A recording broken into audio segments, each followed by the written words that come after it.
কোরআনের আইন দিয়ে বা ইসলাম বিষয় নিয়ে যারা পরিচালনা করবে এরকম একটা দলই আসুক। 26 সালে যে পুরোপুরি পরিবর্তন হয়ে যাবে সেটা আমি আশা করতেছি না, বাট কিছু একটা পরিবর্তন হবে সেটা তো বোঝাই যাচ্ছে। একটা শান্তি শৃঙ্খলা ফিরে আসবে, সবাই শান্তিতে ঘুমাতে পারবে, সবাই শান্তিতে কাজকর্ম করতে পারবে, এটাই আমাদের আশা। আশা করি আমাদের সার্বিক নিরাপত্তা, দেশের সার্বভৌমত্ব যেন ঠিক থাকে।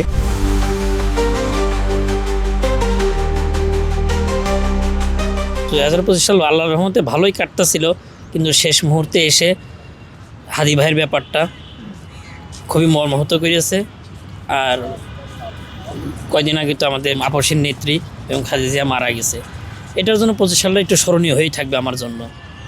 আর 2026 সালের জন্য শুভকামনা থাকবে বাংলাদেশে যাতে প্রশাসন নিরাপত্তাটা খুব জোরভাবে যদি বাড়িয়ে দেয়।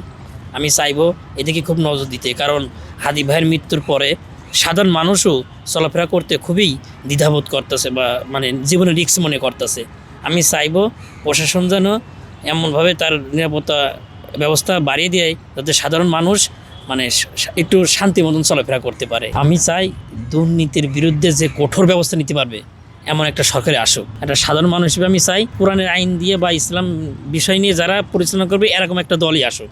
কোন দল আসবে আমি বলবো না, কিন্তু এমন একটা দলই আসুক যাতে মানুষ সুষ্ঠুভাবে সুন্দরভাবে দেশে বসবাস করতে পারে। আমরা আসলে নতুন বছরে যেটা আশা করছি সেটা হচ্ছে আমরা চাই যে নতুন বাংলাদেশে সামনে নির্বাচন আসছে, এই নির্বাচনটা যেন সুষ্ঠু অবাধ একটা নির্বাচন হয়।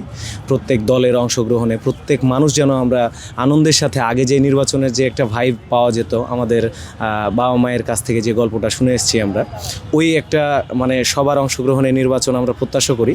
এবং আমরা আশা করছি যে নির্বাচনে যারাই পাশ করুক বা যারাই হচ্ছে ক্ষমতায় আসুক, তারা যেন দেশের স্বার্থে, জনগণের স্বার্থে তাদের সকল কার্যক্রমগুলো চালিয়ে যায়। আমরা জনগণ হিসেবে আমরা আশা করি আমাদের সার্বিক নিরাপত্তা, তারপরে দেশের সার্বভৌমত্ব যেন ঠিক থাকে, তারপরে হচ্ছে ভারতীয় আধিপত্য, আগ্রাসন, এই সকল বিষয়গুলো যেন হচ্ছে তুলনামূলক নাই থাকে।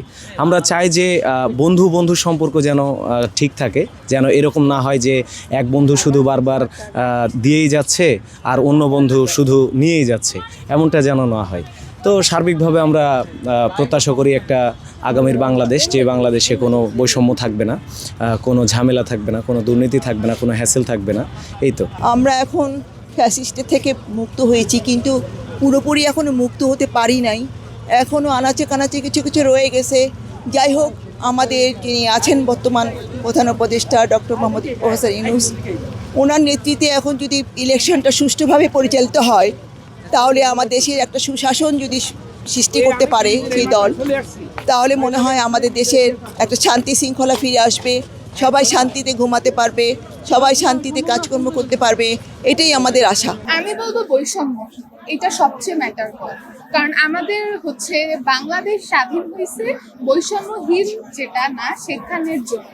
আমি বলবো যে আমাদের এখানে মিশ্র সংস্কৃতি, মিশ্র অর্থনীতি এখানে আমাদের বাংলাদেশে, যেটার কারণ হচ্ছে কন্টিনিউসলি যাতে গরিবরা যাতে গরিব না থাকে বা যারা বড়লোক তারা যাতে মানে কন্টিনিউসলি বড়লোক না হয়, সেই জন্যই বৈষম্য মিশ্র অর্থনীতিটা দেওয়া হয়েছে আমাদের কিসের জন্য। তা আমি বলবো বৈষম্যহীন যাতে এটা কন্টিনিউটি থাকে এবং সবাই যাতে একসাথে সমভাবে থাকতে পারে, এটা আমি সবচেয়ে বেশি আশা করব।